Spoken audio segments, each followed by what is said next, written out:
ସମସ୍ତଙ୍କୁ ଜୁହାର। ଆସନ୍ତୁ ଆଜି ଆପଣମାନକେ ବେଲସରା ମନ୍ଦିର ଦେଖାବି, ଯେନ୍ଟାକି ଆଗେ ବେଲସରା ଗଡ଼ କୁହାଯାଉଥିଲା। ଏଇଟା ହେନ୍ତା ମନ୍ଦିରଟେ ଯେନ୍ଟାକି ଆପଣମାନେ ଖାଲି ଦେଖିଛନ୍, ଆଇଛନ୍, ଯାଇଛନ୍, କିନ୍ତୁ ଏ ମନ୍ଦିରରେ ବହୁତ ରୋଚକ ତଥ୍ୟ ଅଛେ, ବହୁତ ଇତିହାସ ଅଛେ, ଯେନ୍ଟାକି ଆଜିର ଯୁବପିଢ଼ି ଜାଣିବାର ଜରୁରୀ ଏ। ଯେନ୍ଟାକି ଆମେ ଲୋକଲୋଚନକେ ଆସି ନି ପାର ସେ ଜିନିଷ ଗୁଡ଼ାକ, କିନ୍ତୁ ସେ ଇତିହାସ ବିଷୟରେ ଯେତିକି ଜାନିଛୁଁ ସେନେ ଆପଣମାନକେ ବତାବି। ମନ୍ଦିରଟା କେବେ ହେଇଥିଲା, କେନ୍ତା ହେଇଥିଲା, କାଣା ହେଇଥିଲା, କେବେ ରଜା ହେଇଥିଲେ, କାଣା ରଜାଙ୍କର ଗୋଟେ ଗଡ଼ ହେଇଥିଲା, ସେଥିଲାଗି ଏଟାକେ ଆଗେ ବେଲସରା ଗଡ଼ କୁହାଯାଉଥିଲା। ତ ଦେଖୁନ୍, ଆପଣମାନେ ଭିଡ଼ିଓ ମାନକେ ଦେଖୁନ୍, ମୁଇଁ ଇତିହାସ ବିଷୟରେ କିଛି ଆପଣମାନକେ ଜଣାବି। ଆଉ ଆଗରୁ ମୁଁ କହିଥିଲି ଯେ ସେ ସ୍ୱପ୍ନେଶ୍ୱରୀ ମନ୍ଦିରର ଯେନ୍ ଗୁମ୍ଫାର ଭିଡ଼ିଓ ବନେଇଥିଲି, ସେ ତ ଆଉ ଗୋଟେ ଭିଡ଼ିଓରେ ଆପଣମାନକେ ସେ ରାସ୍ତା ବି ଦେଖାବି କହିଥିଲି, ପାହାଡ଼କେ ଚଢ଼ବାର୍ କେନ୍ତା ରାସ୍ତା ଅଛି, କେନ୍ତା ବନ୍ଦ କୁଡ଼ା ହେଇଥିଲା, ସବୁ ଦେଖାବି ଆଗ୍କେ। ତ ଚାଲନ୍, ମୁଇଁ ଯେନ୍ ଇତିହାସ ଅଛି ସେନେ ତାହାକେ ସେନର ଇତିହାସ ବିଷୟରେ ଆପଣମାନକେ ଭିଡ଼ିଓ ମାଧ୍ୟମରେ ଜଣାବାର୍ ଲାଗି ଚେଷ୍ଟା କରିବି। ଆଉ ଇତିହାସ ତ ବହୁତ କିଛି ଥିବା, କିନ୍ତୁ ଯେନ୍ ସଂକ୍ଷେପରେ ଯେନ୍ ଜାନିଛୁଁ ଟିକେ ଅଛେ, ସେ ବିଷୟରେ ଆପଣମାନକେ ନଲେଜରେ ଆନବି। ତ କାହାଣୀଟା ଏନ୍ତା କି ଗଙ୍ଗବଂଶୀୟ ରାଜାମାନଙ୍କର ଆକ୍ରମଣରେ ଆମର ଯେନ୍ କେଶରୀ ବଂଶର ରାଜା ଥିଲେ, ସେମାନେ ପରାସ୍ତ ହେଇକିରି ମାନେ କାଁ କଲେ, ଯେତେବେଳେ ପରାସ୍ତ ହେଇଗଲେ ତ ପୁରୀରୁ ପଲେଇ ଆସିକିରି ଇଆଡ଼େ ରହିଗଲେ ଆମର ଗାଙ୍ଗପୁର ଆଡ଼େ ଜଣେ ଭାଇ, ଆଉ ଜଣେ ଛତିଶଗଡ଼ ଆଡ଼େ ଦୁଇ ଭାଇ ଥିଲେ ସେ କେଶରୀ ବଂଶର ରାଜା। ସେମାନେ ଆମର ସୀମାନ୍ତ ଆଡ଼େ ପଲେଇ ଆସିଲେ ଆଉ ଇଆଡ଼େ ରହିଗଲେ। ତ ଯେନ୍ ବଡ଼ ଭାଇ ଯେନ୍ ଥିଲେ ସେ ତାଙ୍କର ନାଁ ହେଉଛେ ରତ୍ନକେଶରୀ, ସେ ଛତିଶଗଡ଼ରେ ଗଡ଼ କଲେ। ଆଉ ଯେନ୍ ସାନ ଭାଇ ଥିଲେ କପିଲ କେଶରୀ, ସେ ହେମଗିରି ଜୁନାଗଡ଼ରେ ଗଡ଼ କଲେ। ତ ଆମର ଯେନ୍ ଗାଙ୍ଗପୁର ରାଜା ଯେନ୍ ଥିଲେ, ସେଦିନେ କାଁ ହେଲା କି କପିଲ କେଶରୀ ଯେନ୍ ଥରେ ଶିକାର କରବାର୍ ଲାଗି ଆସିଥିଲେ। ତ ଆସିଥିଲେ ବେଲସରା ପାହାଡ଼କେ। ତ ତାଙ୍କେ ଫେରବାର ସନ୍ଧ୍ୟା ହେଇଗଲା ବୋଧେ, ହେନ୍ତା ତ ଲେଖା ହେଇଛେ ସେନେ। ସନ୍ଧ୍ୟା ହେଇଗଲା, ସନ୍ଧ୍ୟା ହେଇଯାର ବେଲନୁ ସେ କାଁ କଲେ କି ଯେନ୍ ବେଲସରା ପାହାଡ଼ ଯେନ୍ର ତଲେ ଯେନ୍ ଜାଗା ଥିଲା, ସେନେ ରାତି ବିଶ୍ରାମ କରବାର୍ ଲାଗି ରହିଗଲେ। ତ ବିଶ୍ରାମ କରୁଥିଲା ସମୟରେ ରାତିରେ ତାଙ୍କେ ଗୋଟେ ତାଙ୍କର ସ୍ୱପ୍ନ ଆଦେଶ ହେଲା କି ତୁମେ ଯେନ୍ ଡେରା ପକେଇଛ ସେ ପାଖେ ଗୋଟେ ବିରାଟ ହୁଙ୍କା ଅଛେ, ମୁଇଁ ସେନେ ବିରାଜମାନ ଅଛେ, ଆଉ ତୁମେ ତାକେ ଅଭିଷେକ କରା କହିକିରି ତାଙ୍କେ ଗୋଟେ ସ୍ୱପ୍ନାଟେ ହେଲେ। ତ ରାଜା କଲେ କାଁ କଲେ ସେନୁ କି ତାଙ୍କ ଦଲ ବଲ ସୈନ୍ୟ ଲଇକିରି ନଦୀରେ ପାଣି ଆଣିଲେ, ଆଉ ସେ ହୁଙ୍କାରେ ଯେନ୍ ଜଲାଭିଷେକ କଲେ।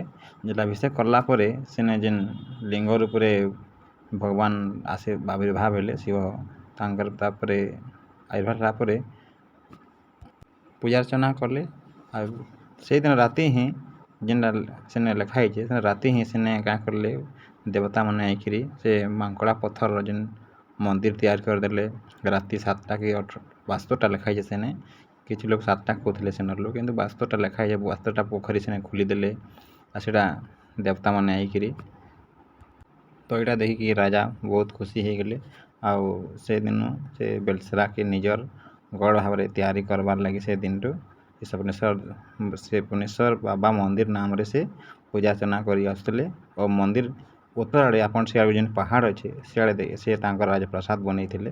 ଏବେ ବି ସେ ତାଙ୍କର ପଥର ମାନେ ଅଛେ, ଆଉ ସେ ଆଖଡ଼ା ପାହାଡ଼ ଯେନ୍ ଅଛେ ସେନେ ଗୁମ୍ଫା, ସେନେ ବି ତାଙ୍କର ଶକ୍ତି ପୂଜା, ଚଣ୍ଡୀ ପୂଜା ବି କରୁଥିଲେ। ତ ହେନ୍ତା ଚାଲିଥିଲା ପିଢ଼ି ପରେ ପିଢ଼ି ରାଜା କପିଲ କେଶରୀ, ତାଙ୍କର ପୁଅ ରଘୁନାଥ କେଶରୀ, ତାପରେ ବଂଶାନୁକ୍ରମେ ରଘୁନାଥ ପରେ ତାଙ୍କର ପୁଅ ଗୋକୁଳ କେଶରୀ, ହେନ୍ତା ହେଇ ରାଜୁତି କରି ରାଜା ଦେବ କେଶରୀ ଏହି ବେଲସରାର ଶେଷ ରାଜା ଥିଲେ। ବେଲସରା କେ ପିଢ଼ି ପରେ ପିଢ଼ି ଯେନ୍ 8ଟା ପିଢ଼ି ହେଇକିରି ତାଙ୍କରେ ଲାଷ୍ଟକେ ସେ ରାଜା ହେଇଥିଲେ କେଶରୀ, ଯେନ୍ ଦେବ କେଶରୀ। ତାରପରେ ରାଜାଙ୍କର ସେ ଯେନ୍ ବଲି ପ୍ରଥା ଥିଲା, ସେଟାକେ ତାଙ୍କର ଦିୱାନ କେନ୍ତା ବିରୋଧ କଲେ, ଆଉ ସେ ତାଙ୍କର ଦିୱାନ ମଦନ ପ୍ରଧାନ ତାଙ୍କର ଜମିଦାର ସୈନ୍ୟ ସାମନ୍ତ ମିଲିମିଶିକିରି ତାଙ୍କେ ଆକ୍ରମଣ କରିକିରି ତାଙ୍କର ଯେନ୍ ଆମର ହେମଗିରି ନ, ସେ ହେମଗିରି ଠାନେ ତାଙ୍କେ ହତ୍ୟା କରିଦେଇଥିଲେ। ଆଉ ତାଙ୍କର ଯେନ୍ ରତ୍ନ ଭଣ୍ଡାର ଯେନ୍ ଜୁନାଗଡ଼ ଥିଲା, ବେଲସାଗଡ଼ ଲୁଟିକିରି ବିଧ୍ୱଂସ କରିକିରି ମାନେ ପଲେଇ ଗଲେ। କିନ୍ତୁ ସେ ତାଙ୍କର ଯେନ୍ ହାତୀ ଶିକଲ୍ ସେ ଗଡ଼ୁ ଫଡ଼ୁ ଯେନ୍ଟା ଥିଲା ସେଟା ତ ନେଇ ନି ପାରଲେ, ଯେନ୍ଟାକି ଏଖେନ୍ ବି ସେ ଆମର୍ ବିଲସରା ଆଉ ଗ୍ରାମଦେବୀ ନେ ପୂଜା ପାଉଛନ୍। ତ ଏହି ଭଳିଆ ତଥ୍ୟ ରହିଛେ। ହେନ୍ତା ବେଲସରାଟା ମନ୍ଦିର ଆପଣମାନେ ନି ଭାବୁନ୍। ଗୁଟେ ଜିନିଷ୍ଟେ ଜାନୁ ଯେ ବେଲସରା ମନ୍ଦିରର ଗୁଟେ ଇତିହାସ ଅଛେ। ତାପରେ ରାଜାଙ୍କ ପରେ ମନ୍ଦିର ଗର୍ଭଗୃହତେ ତାଙ୍କର ଚାଲ୍ ଘରଟେ ଥିଲା, ଯେନ୍ ମାଙ୍କଡ଼ା ପଥର ଚାଲ୍ ଘର ଥିଲା। ତାପରେ ସେଟାକେ ତାଙ୍କର ଛପର କରି ଲୋକମାନେ ପୂଜା ପାଠ କରୁଥିଲେ। ସେନୁ 1967 ମସିହାଥି ଗାଁର ଗଉଁଟିଆ ଧରଣୀଧର ପଟେଲ ସ୍ୱପ୍ନାଦେଶ ହେଲା ଯେ ବାବାଙ୍କର ଗର୍ଭଗୃହ ଉପରେ ମନ୍ଦିର ନିର୍ମାଣ କରବାର୍ ଲାଗି, ଯେନ୍ଟାକି 1972 ମସିହାରେ ପୁରା ହେଇଥିଲା। ତ ଏଖେନ୍ ଯାକର ବି ସେନେ ମନ୍ଦିର ବାବା ସ୍ୱପ୍ନେଶ୍ୱର ଆଉ ପାହାଡ଼ ଗୁମ୍ଫାରେ ମାତା ସ୍ୱପ୍ନେଶ୍ୱରୀ ପୂଜାର୍ଚ୍ଚନା ଚାଲିଛେ। ତ ଇ ଭଳିଆ ତଥ୍ୟ ରହିଛେ ବେଲସରା ମନ୍ଦିର ଯେନ୍ ଆପଣମାନେ ଯାଉଛନ୍ ଆସୁଛନ୍।